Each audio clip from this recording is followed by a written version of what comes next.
اس امت میں جو اختلافات ہیں، جو فرقہ بندیاں ہیں، جو الگ الگ گروہ ہے، اس کی وجہ یہ نہیں ہے کہ یہ لوگ قرآن پر ایمان نہیں رکھتے یا رسول صلی اللہ علیہ وسلم پر ایمان نہیں رکھتے یا احادیث کو قبول نہیں کرتے۔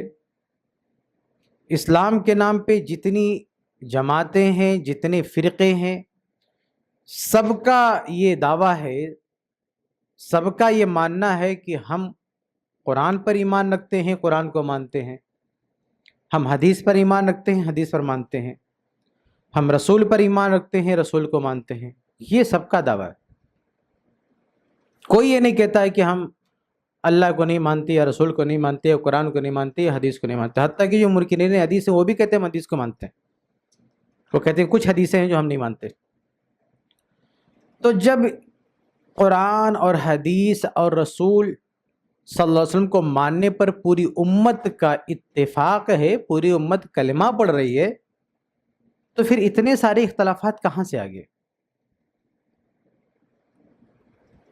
تو اس اختلاف کی وجہ، جو بنیادی وجہ ہے، وہ دین کو سمجھنے کے طریقے کا الگ الگ ہونا ہے۔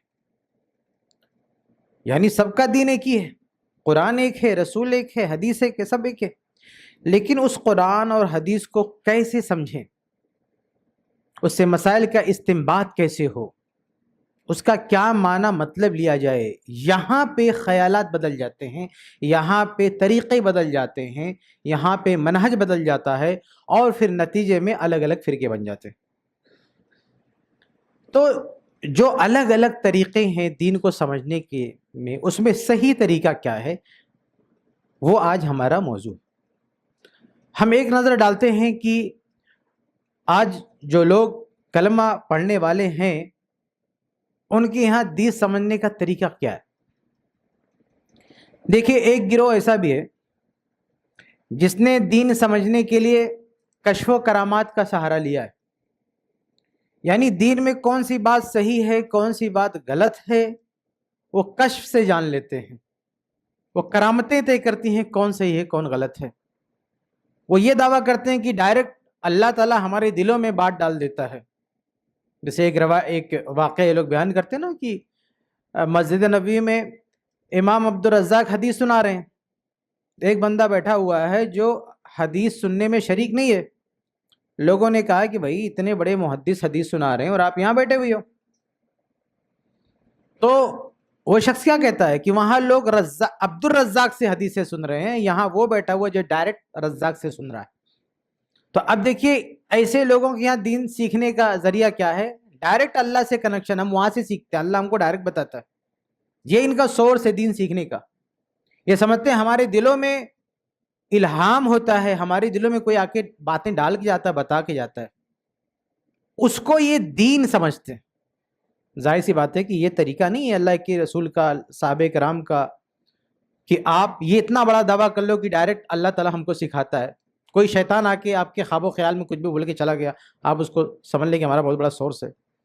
تو یہ ایک طریقہ ہے کچھ لوگوں کے دین سیکھنے کا، ان کے یہاں دین کے نام پر کشف و کرامات بھری ہوئی ہے۔ ایک دوسرا طبقہ ہم کو ملتا ہے جس نے دین سیکھنے کے لیے خواب و خیالات کو اپنا معیار بنا لیا ہے، یعنی دین میں کیا صحیح ہے کیا غلط یہ طے ہوگا خواب سے، کہ ہم نے خواب دیکھا، فلاں بزرگ نے خواب دیکھا، پتہ چلا یہ صحیح ہے، اللہ کے رسول آ کے بتا گئے، فلاں بتا کے گئے، فلاں بتا کے گئے، یعنی ان کے خواب طے کریں گے کیا حق ہے کیا باطل ہے۔ یہ ایک دوسرا طریقہ، ظاہر سی بات ہے کہ یہ بھی درست نہیں ہے، قرآن و حدیث میں یہ طریقہ نہیں بتایا گیا ہے اتباع دین کا۔ ایک تیسرا طبقہ ہے جو قرآن و حدیث کو سمجھنے کے لیے اپنی عقل ہی کو کل معیار سمجھتا ہے۔ اس کا ماننا کیا؟ نہ کشف و کرامات، نہ خواب و خیالات، اللہ نے ہمیں جو عقل دی ہے، دماغ دیا ہے، یہی کل سرمایہ ہے۔ قرآن اٹھاؤ، اپنی عقل استعمال کرو، جو سمجھ میں آئے مان لو، حدیثیں اٹھاؤ، اپنی عقل استعمال کرو، جو سمجھ میں آ جائے مان لو۔ اب ظاہر سی بات ہے کہ سب کی اس طبقے میں جتنے لوگ ہیں، یعنی عقلانیت والے، ان کا ہر آدمی ایک اپنی الگ ہی ٹیم بنا کے رکھی ہوئی ہے. ظاہر سی بات یہ طریقہ بھی صحیح نہیں ہے دین سیکھنے کا کہ اپنی عقل ہی کو کل کائنات سمجھ لو. ایک چوتھا گروپ ہے جو بالکل اس کے اپوزٹ ہے. وہ کہتا نہیں ہماری حیثیت نہیں کہ ہم ڈائریکٹ قرآن و حدیث کو سمجھ سکیں، تو ہم کیا کرتے ہیں کہ کسی امت میں کسی ایک شخصیت کو طے کر دیتے ہیں، وہ سب کچھ سمجھ کے ہم کو بتائے گا، ویسے ہم چلیں گے. اس کو بولتے ہیں تقلید.